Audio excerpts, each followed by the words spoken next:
Hari Om, Hari Om. Hari Om. Vakya Vritti. The first sloka, page number 7. Mangalacharan. Got that? Yes. Mangalacharan. Pratama Sotra. Sarga Sthiti Pralaya Hetu Achintya Shaktim Vishweswaram Viditam Vishwam Ananta Murtim Nirmukta Bandhanam Apara Sukha Nirmukta Bandhanam Apara Sukhambhu Rasim Sodaganam Namami. With this we start the sloka now.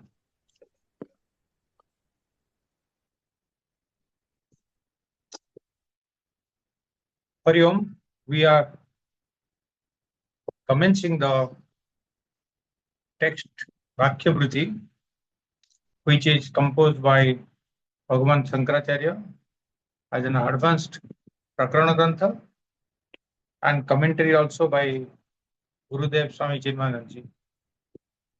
Okay. Vakya Vritti. We have already done the introduction class last time, but today we'll do some recapitulation of that because some of you are absent. So just 5-10 minutes on recapitulation, then we'll move over to the meaning of the first sloka. Advaita Vedanta, its cardinal principle is oneness of Jiva and Brahman. Jiva Brahma Aikya. So this principle we call Mahavakya. And there are many Mahavakyas. Out of that, only 4 are taken as sample Mahavakyas, one from each Vedas. So what are those Mahavakyas? We'll just recount. Now, tell me one by one. First one, Kavita. Jiva Brahma. Yeah. Jiva Brahma Aikya. That is not a Mahavakya. I mean, it's okay, but what is the Mahavakya like? Tattvamasi, Pragyanam Brahma, that is a Mahavakya. Tell me one. Brahmasi. Tattvamasi. Tattvamasi is from Chandogya Upanishad. Aham And second one. Brahmasmi. Aham Brahmasmi. Aham Aham Brahmasmi. Brahmasmi. Okay, From wait. Samved Brihada Upanishad. 1.4. Very good. Brihad Aranyaka Upanishad. Yes. Aranyaka. Next was Mahesh. Which one? You are muted, so I can't hear you. Sadhana ji next. Mahesh. Pragyanam Brahma. It is from which Upanishad? From the Rig. Aitreya Upanishad. Sadhana ji next, the fourth one. I am Atma Brahman. I am Atma Brahma from which Upanishad? Mandukya Upanishad Yajurved. Mandukya Upanishad is from Atharva Veda. Atharva Veda. Okay. Very nice. So, out of these 4 Mahavakyas, there is only one of them normally is taken for analysis. Okay. So that we got in details. And that Mahavakya is Tattvamasi. Tattvamasi is a compound word. One word it can say one, but it can be separated into 3 words also. Tattvamasi. Okay. And this Mahavakya has been from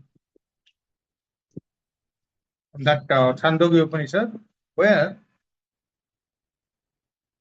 says Aruni gives his son, come disciple, Swetaketu, this Upanishad. 9 times he sends, okay, you go and find out what is that. Okay, 9 times he sends. The Tattvamasi has got 3 finite words. Tat, Tvam, Asi. And all the three finite words, each word has got a meaning. And when they put together, the sentence has a meaning. The finite word cannot give the meaning of infinite. Correct? Finite word cannot give the meaning of infinite. But when they are joined together and form a sentence, that forms the Mahavakya, and that indicates the infinite Brahman and Jiva are one and the same. Rishis and Munis, they have devised this method of describing inexpressible task into expressible.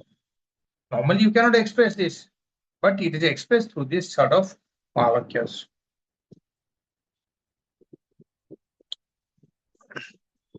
And to make you more comprehensive for this, I told them that Bhagavan Shankaracharya gives us bhashyas. Bhashyas means it is the commentary. And there is particular way of writing the commentary where the meaning of the mantra is given, the word meaning is given in context to the mantra, because each word can have a different meaning for a different mantra or a text, Then the Bhashyakara gives new words or uses new words, and that meaning of those new words also given. And then finally, logically, it convinces the meaning of the mantra or that is called Bhashya. We have been doing Bhashya, you must understand. Then we have something called Vritti. Vritti means to explain each word in the mantra as lucidly as possible, as clearly as possible. When there are commentaries on these vrittis or words, word meanings,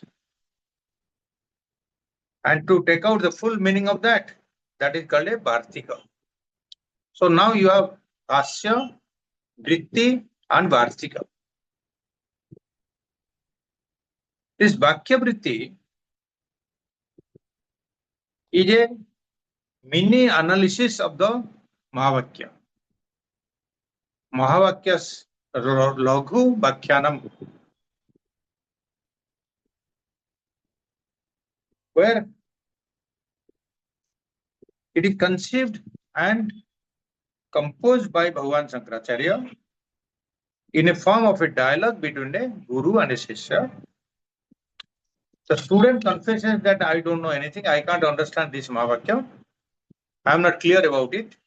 So teacher patiently explains him with respect to the each word meaning and the full sentence meaning. And I also told how these Mahavakyas are formed. It is formed by the research. It is not that somebody is trying to write it and make it. No. It is through contemplation, through meditation, through revelation by the rishis. When the rishis transcend the mind and they get the intuition from the universal consciousness, the cosmic energy, they get a direct experience of that supreme being, and that supreme being which is also changing, also the changing world of names and forms, also the same supreme being is present here. They see the oneness of this world as well as the Brahman. That expression, that experience finds an expression as the Tattvamasi, the Mahavakya. So these words, this sentence is a revelation received by the Rishis and Munis. But then this Mahavakya, how is it transferred from one to other, generation to generation? By the system of Guru Shishya Parampara. Guru is there, he has heard from his Guru, Guru has explained to him, he has understood, he has realized, he transfers that to his student. The student must be, the Guru should be Shrotriya Brahmanishta, competent teacher, and the Shishya also should come with a prostration to the Guru, and he should also tadvidi pranipatena pariprasnena sevaya. Okay? The student receives after surrendering to the Guru with devotion, with obedience. He should ask for the knowledge. Otherwise, the Guru will not give. And the student must prepare through diligent practice, sadhana chatushtaya, regular study, and a purified mind. Then only this inexpressible Mahavakya can be translated, transformed into the Guru Shishya's mind. Direct transmission. Okay. Now, I told you Bhagavan Shankara has written this. So Shankara, whenever any text is there, there is a Mangalacharan. So this text also has Mangalacharan. There are two slokas, two verses, which are the Mangalacharan. Let us first, we just chanted the first one. Okay. So we'll go on the meaning of this first one. What meaning is? Sarga sthiti pralaya hetum. Hetum means what? Cause. Cause of. Cause of what? Sarga sthiti pralaya. Okay, before that I say, last line you see, Sri Vallavam Bimala Bodhaganam Namami. Namami means I prostrate to you. I do pranam to you. Who is that you? I do pranam as the Shishya. What Shankaracharya is doing to his Lord, Sri Vallavam, Bhagavan Vishnu. I prostrate to you. Then all these descriptions are there. How is he? A description is Sarga Sthiti Pralaya Hetu. Bhagavan is the Sansara Karanam. And Sarga means creation. Sthiti means maintenance. And Pralaya is your dissolution. So Bhagavan is the Sarga Sthiti Karla Hetu. Achintya Shakti. Achintya means without any, it's a inexpressible. You cannot think of it. He has got so much of power, Shakti. It's you cannot imagine that. Unimaginable. Vishweswaram is the Ishwara of the Vishwa. Or Vishwa also here it means is Ishwara of all. Vidita Vishwam and known everywhere. He knows everything. Vidita Vishwam, is all knowing. Ananda Murtim. Ananda means there is no boundary. The Murti means Rupa. The Rupa has no limits. Nirmukta Bandhanam. Without any, free of any bandhana. Apara Sukhamburasim. Okay? Means Sukha Amburasim. Sukha is the happiness. Ambu is the water. Amburasim is the body of water. So Apara, there is no para, there is no end. And the endless ocean of bliss. Endless ocean of bliss. Sri Vallavam Bimala Bodhaganam. Bimala Bodhaganam means pure consciousness, pure knowledge. Bodha is knowledge or consciousness. Ghana means it's a solidified, it's pure and okay. So The meaning of this verse becomes that I bow down to that pure consciousness, that Bhagavan Vishnu, who is the cause of the creation, sustenance, and dissolution, who is also having incomparable power, who is also the Lord of everyone, and he also knows everything. He is omnipresent and omnipotent. Then Ananta Murti means Rupam is Rupa is without any limitation. Muktam Bandhanam, he is also free from all Bandhanam. Then Apara Sukam Burasim is the limitless, sourceless ocean of bliss. So that I prostrate.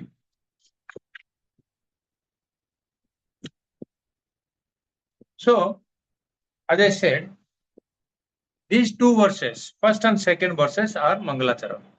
Okay, we are now discussing the second verse. Sorry, first verse.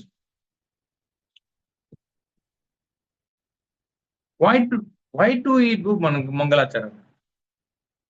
Here, Bhagavan Shankaracharya is doing Mangalacharam. First verse is to the Lord Vishnu. Second verse is to the Guru. And Guru and Bhagavan, you do the prostration in the beginning itself. The first verse is doing the prayer to the Guru, prayer to Bhagavan, and second verse is praying to the Guru. Okay? So why do you do the Mangalacharan? He could have started it, but it's a traditional. Traditionally, we pray to the Bhagavan, pray to the Guru before starting anything. Before starting anything. So you must pray to Bhagavan and pray to Guru, both. Bhagavan is there, but who takes you to Bhagavan? Who leads you there? Guru. Because we are Agya, we do not know. The Bhagavan and Guru is showing us the path and knowledge, so we pray to Guru. Through Guru, we go to Bhagavan. So here,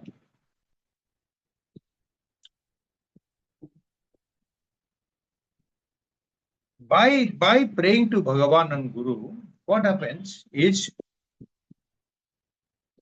the obstacles on the path of our endeavor is removed. Because whatever you try to do, whatever project you take up, whatever work you take up, there will be obstacles. The higher the goal, the more the obstacles. You must have realized. Because the moment you are aiming for the Jnana Marga, you will have so many obstacles. So, these obstacles can be hidden, or it can be also open. You know, suppose some Vigna comes, sometimes you know the Vigna is coming, visible Vigna is there. When you are going to the temple, you are not getting a transport, that's a Vigna. But there is an invisible Vigna also. Okay? Visible Vigna you can remove, but invisible Vigna you cannot remove. That can be removed by only the grace of Guru and Ishwar. Okay? For example, suppose you have fever. First you try to give some paracetamol, some home medicine to cure your fever and cough and cold or something. So that is visible. So you know that if I give this medicine, maybe that will be cured. But when it goes out of your hand, when you don't know, I'm not getting 2 days, 3 days, I'm not getting the relief, then I go to the doctor. First day nobody goes to doctor. Because they think इतना तो ठंडा काश है तो ये बंद हो जाएगा, इसको ले लो, प्रोसिन ले लो, हाँ डोलो ले लो. But डोलो से काम नहीं लगा तो वो फिर डॉक्टर पास जाते हो, he gives a antibiotics or something.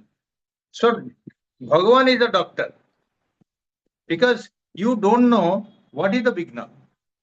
So you are praying Bhagavan or Guru, he will give you the right medicine. And that medicine is the prasada. That's the grace. Grace of Guru and Bhagavan. So that's why you do the namaskar, you do the pranipat to Bhagavan and Ishvara in the beginning itself to remove all the obstacles that comes on our way, whatever endeavor you are undertaking. Okay. So now this is what the pranipata, namami. But then comes his whom he is doing the pranipata. So he's saying Sri Vallavam namami. Sri Vallavam. Sri means what? Sri means Lakshmi. Vallava means what? Vallava means dear. Vallava means dear. Sri Vallava means one who is dear to Lakshmi. Who is dear to Lakshmi other than Narayan or Vishnu? So Sri Vallava means Vishnu or Narayan. So Bhagavan Shankaracharya is praying to Bhagavan Vishnu. Okay. Next comes, we see that last,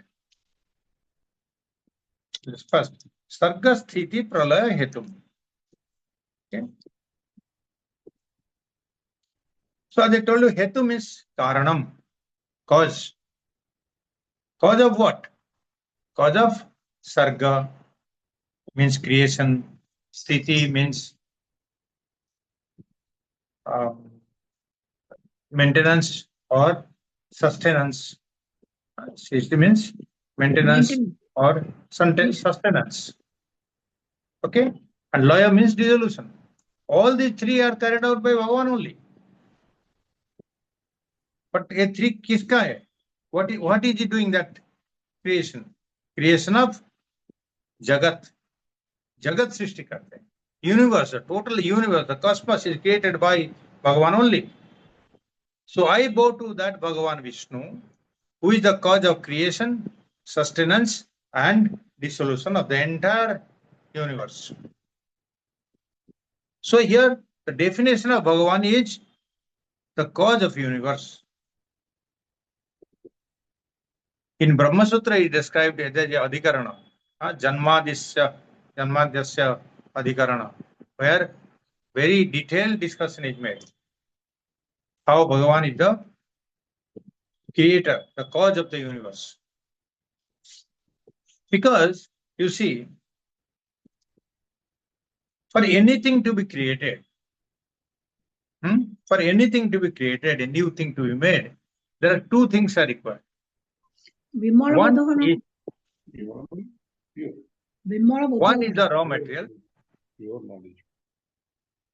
Another is the intelligent or knowledge.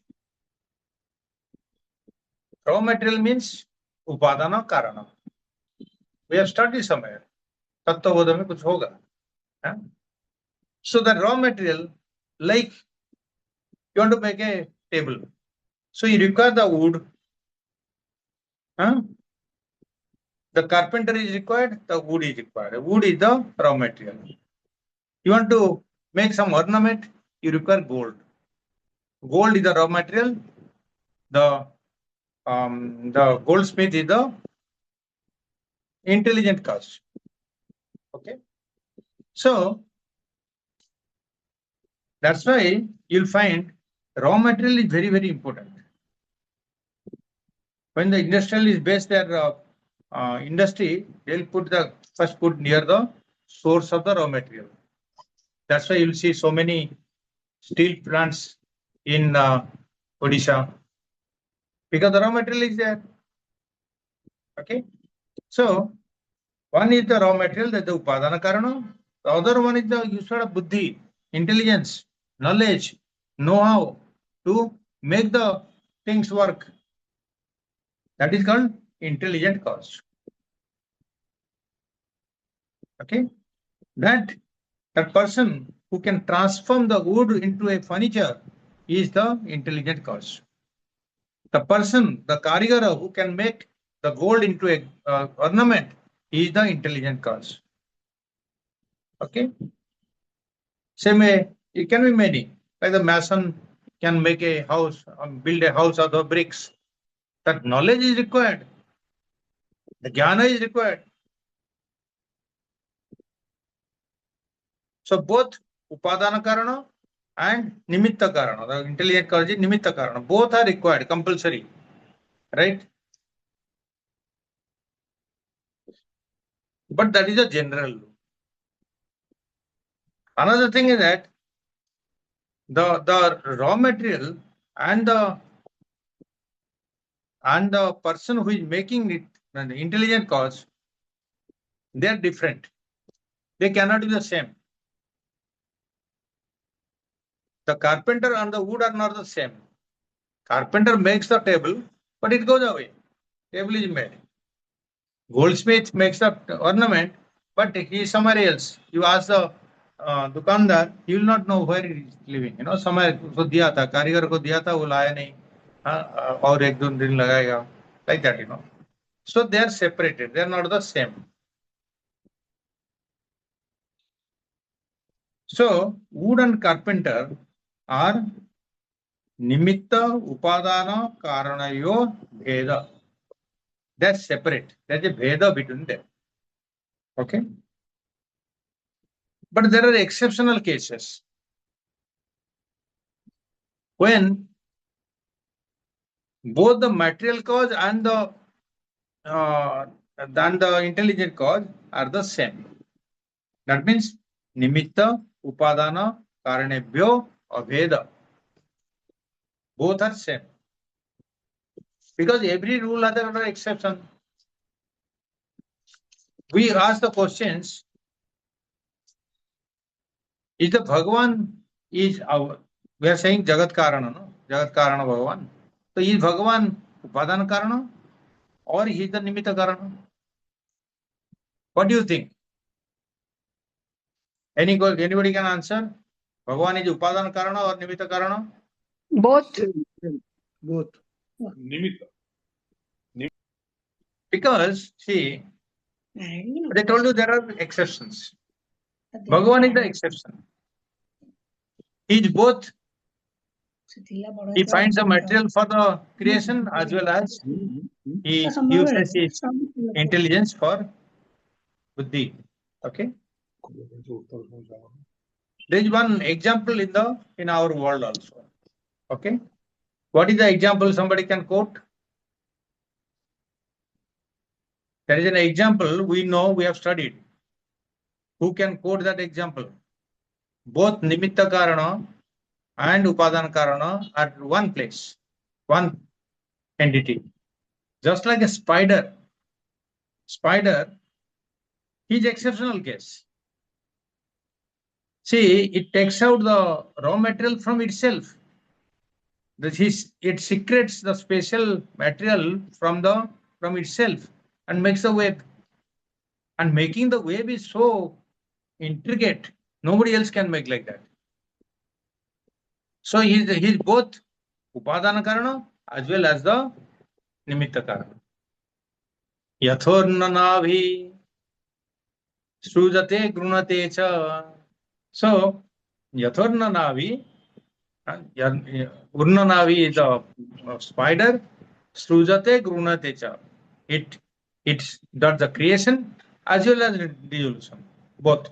It can take back the, it sucks back the wave into itself by creating the dissolution. So this is called, so that the spider is like Bhagavan, it has got both the powers. Okay. So what it proves is Ishvara is both upadana karana and also the nimitta karana. Avirna, so we call it avirna nimitta upadana karana. You remember this, avirna, that means not separate. Avirna nimitta upadana karana.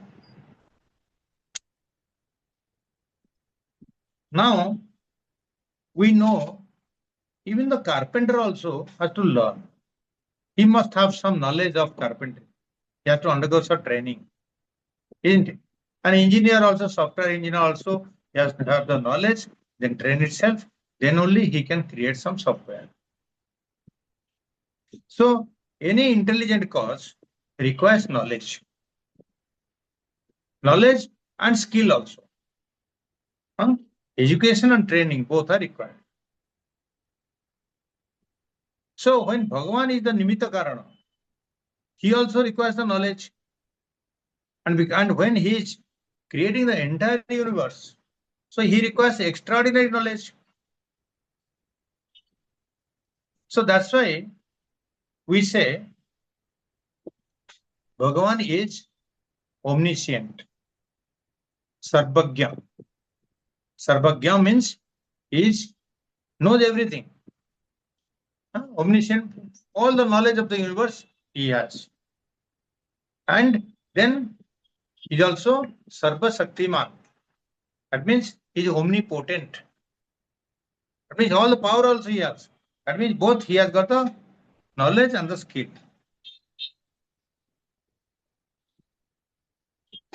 And then what type of skill he has?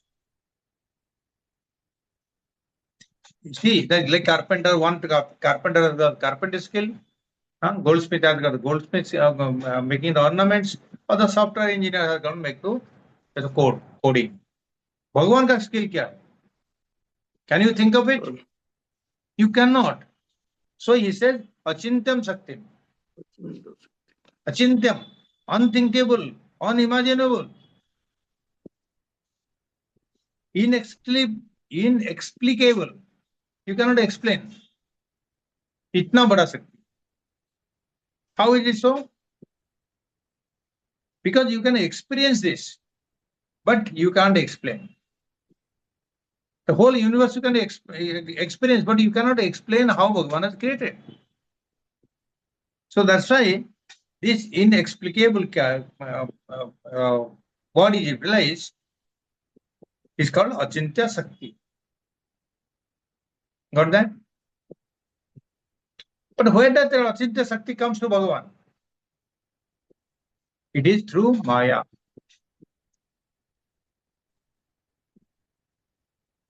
In Vivek Chudamani, there is one beautiful verse. Sarnapya sarnapya ubhayatmika no. Bhinnapya bhinnapya ubhayatmika no. Sangapya nanga hi ubhayatmika no. Mahat bhuta anirvachaniya rupa. Sarnapya sarnapya. Sarnapya asarnapya. Sat api asat api. That means it is that Maya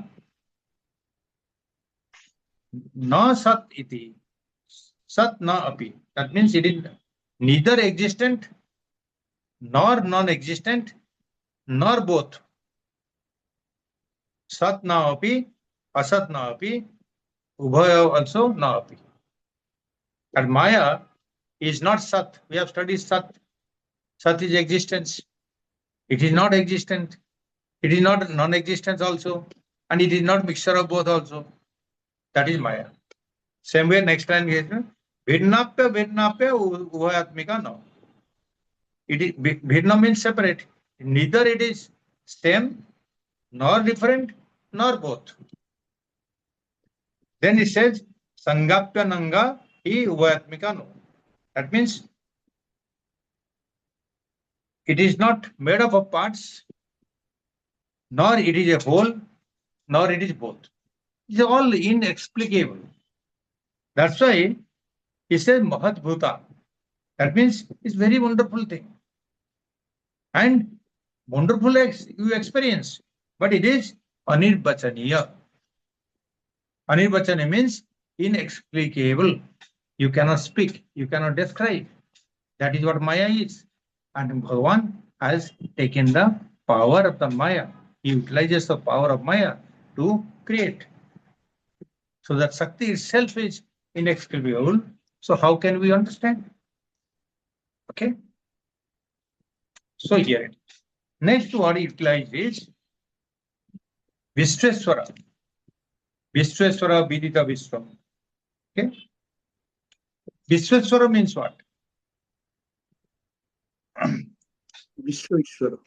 Vishwas Ishwara. Vishwa has got two meanings. Okay. Vishwa means universe. Utilized as a noun. Vishwa also is utilized as a pronoun, which means all. So when you say Vishweswara, that means it is not Vishwaswa Ishwara, it is Ishwara of everybody, all. That means Sarveswara. Then it is called Vishweswara and Vidita Vishwam. Vidita Vishwam means that Vishwa is known to him. The entire universe is known to him. That means he knows, he is the knowledge, he has the knowledge, he has the jnana. So he is Sarvagya. Okay. Sarvagya means omniscient. Okay. Vidita Vishwam. So these two descriptions indicate that Bhagavan is intelligent designer, is a skillful designer of the entire universe, which we cannot explain.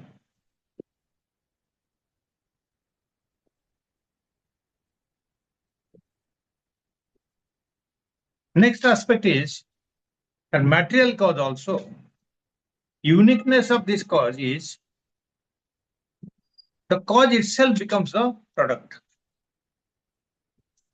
Have you seen it? Like, see, Urnanavi, it secretes some juice, and then that becomes a web. But here, Bhagavan, he himself becomes the product. Samjhana? Bhagavan himself has become the universe. So there are two things here. One, he is creating, one, he is becoming. Understand? Bhagavan is the material cause. Bhagavan is the intelligent cause. By the material cause, he becomes a universe. By the intelligent cause, he creates a universe. What difference is that? See, when you see a gold ornament, okay, you see nice necklace you want to buy, you see the design, you see the intricate karigari jo hua hai. When you see that necklace, yes, you want to buy. When you see the necklace, you also see the gold, no? You also see the gold there. Okay. So similarly, when you see this universe here, you should see the Upadana Karana of that universe is Bhagavan himself. Bhagavan is present there. That's why the universe is made. Like you must understand, the necklace is there, beautiful necklace, but gold is there in that. Same way, entire universe, having all the Panchamahavutas, all the Akasha, Vayu, all the trees and the pranis, all the everybody is he himself. When you see anything in this universe, you remember Bhagavan's presence. Tat drishta. Whatever you see, he is there. Karya darshanam is karana darshanam. When you see the effect, you also see the cause. Jagat darshanam is Ishvara darshanam. Is it clear? Karya darshanam is karana darshanam. When you see the effect, you know the cause. Jagat darshanam is Ishvara darshanam. When you see the Jagat, you observe the world, you see the Bhagavan there.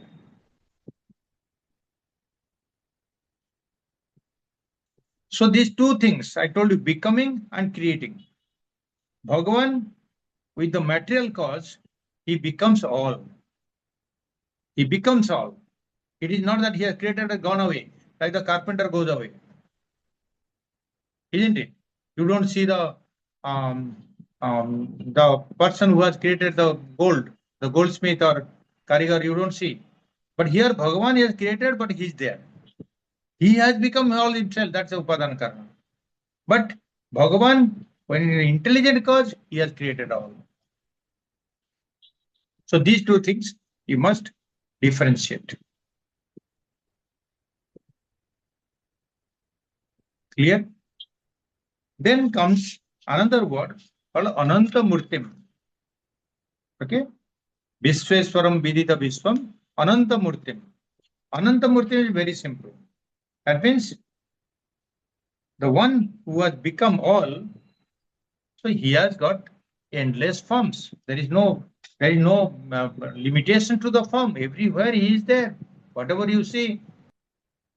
And Murtim means form. Murta Amurta Prapancha. That means the form and formless Prapancha. That means what? Wherever you see, Bhagavan is there. Sarvam Vishnumaya Jagat. Isn't it? How beautiful it is. Everywhere the presence of the Lord is there. You cannot find a foe or a enemy or a friend. Everybody is a Bhagavan. How can you find any difference in them? So there are 3-4 adjectives that is given here. That is Vishweswaram Vidita Vishwam, that is the intelligent cause. Ananta Rupam is a material cause. And Nirmukta Bandhanam is, that means ever free. That is the next one. Nirmukta Bandhanam means what? Is free of everything. See, in our life, we are born here in the world. All of us play different roles. Isn't it? All of us play different roles. Whatever role play, it creates a bandhana. Either you are a student, you have a bandhana. You are a teacher, you have a bandhana. You are a daughter, you have a bondage to your parents. You are a mother, you have bondage to your children. Isn't it? Wherever you go, whatever role you play, you are an employee. You are responsible for your job in the company. You are an employer. You are responsible for the employees. Wherever you go, there is a relationship and there is a bandhan. It is like a shackle, binding. So chains are there. It is difficult to free them. But Bhagavan is free of all these bandhans. He develops relationships, but he goes away. He is not bound by them. Bhagavan went to Vrindavan, but after that he went away. He has never come back to Vrindavan. Then Dwaraka and all that, he never comes back. वो लीला एक जगह में किया, फिर चले गया दूसरा जगह में. So there is no bandhana. That's why it is called nirmukta bandhana. But then I'll tell you one thing. Is bandhana or no bandhana? It is because he is Bhagavan. And all this is happening because of that Maya. Maya is a concept which explains everything in the world. So because of Maya, Bhagavan's presence is everywhere. Because of Maya, there is bandhana. Because of Maya, there is no bandhana. See, when you talk of Maya is causing, then you say if Maya is causing bandhana for us, then why is not causing bandhana for Bhagavan? Bandhana means binding. Because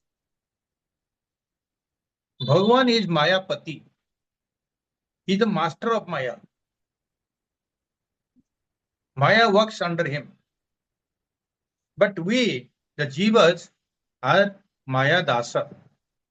So whatever Maya does, we have to accept it. We cannot do anything. Right? Same Maya, it is different for different entities, people. For example, suppose there is a nice example is given. No, a father and a child were walking on the road. The son saw a person surrounded by police. So he asked the father, why so many police are there around that person? Why they're holding him and taking him? Where? No, he's a dakat, he's a thief. So they have got him and they're taking him. After some time, again he saw another group of police people. They are taking another person. So the son asked, "Hey, there are so many police people. So he must be a big thief because." But he was a politician. So the politician is also protected by people. Then another came, I think the governor was coming. So there are many police people. So the son said, shouted, oh, big thief is coming, big thief is coming. So the son said, and the father said, yeah, same policeman. Sometimes they are becoming, the master, they are taking the thief to the jail. But same policeman is protecting the governor or the politician. Role is played depending on the relationship between the two. So Maya is, we are Maya Dasa, but Ishwari is Mayapati. Okay. Apara Sukhanbu Rasyam. As I told you, this is a ocean of bliss. Bhagavan himself is the ocean of bliss. We are the Ananda Swarupa, but our Ananda is concealed. We don't know. But Bhagavan's Ananda is infinite all the time, all the places. Boundless ocean of Ananda. And what is his nature? Bimala Bodha Ghanam. Divine consciousness. Pure consciousness. Shuddha Chaitanya. Little more I tell you on this. When you say Bimala Bodhaganam in Shuddha Chaitanyam, he is describing the Swarupa Lakshanam Bhagavan. You have done, no? Swarupa Lakshana, Tatastha Lakshana, you have done? Yes or no? So this is Swarupa Lakshana. This is the true nature of Bhagavan. But when you say is Jagat Karanam, it is Tatastha Lakshana. Through the Jagat, you see Bhagavan. But through Ananda, you see Bhagavan also. Ananda is direct Swarupa Lakshana, but the Jagat is the indirect or Tatastha Lakshana of Bhagavan. This you must differentiate. Understood, no? Swarupa Lakshana and Tatastha Lakshana. So we pray to Bhagavan. We take his blessings. So that our endeavor, our project, whatever we are undertaking, that should be free of obstacles. That Vishnu, that Narayana, that Brahman is superimposed by Ishvara as the Jagat at the macro level. At the highest level, the macro level, at the greater level, Ishvara or the Maya is superimposing as on Vishnu. But at the Jiva level, micro level, also same superimposition is there. But that superimposition also causes us not to know what is the real Bhagavan. Our jnana is veiled because of that superimposition. How it is happening? Because Maya has got two types of Shakti, power. Two types of power. One is the, remember, no? Two types of power. One is the Avarana Shakti. Avaran means veiling power, covering power. That veiling power, Projection. veiling power is veiling power is covering power. भेल जैसे cover बना देता है, पर्दा लगा देता है, हमारे ज्ञान को पर्दा लगा देता है. I don't understand, I don't remember that I am the Paramatma or I am that consciousness, I am Atman. I don't remember. And the projection power, the Bhikshepa Shakti, is the projecting power, and that's a positive energy. Maya is not always bad. Normally we think Maya jal kya hai, but Maya always is not bad. Maya is also, the Bhikshepa Shakti is a positive energy that creates the world. So these two powers of Maya are utilized for the total creation. We forget, but we strive and remember Bhagavan, because we want to remove that veil, we want to remove the cover, parda on us, the ajnana nibruti is our endeavor. So that's why we offer prayer to Vishnu that please take away all the obstacles, all the beginners, so that we can succeed in our endeavor, either writing a book or studying or taking up courses or doing sadhana, whatever endeavor project we are taking up, it should be free of obstacles. So that's why we are doing Naman, to solicit the grace of Bhagavan for our endeavors. With this, we'll close the class now. Okay. Thank you. Hari Om.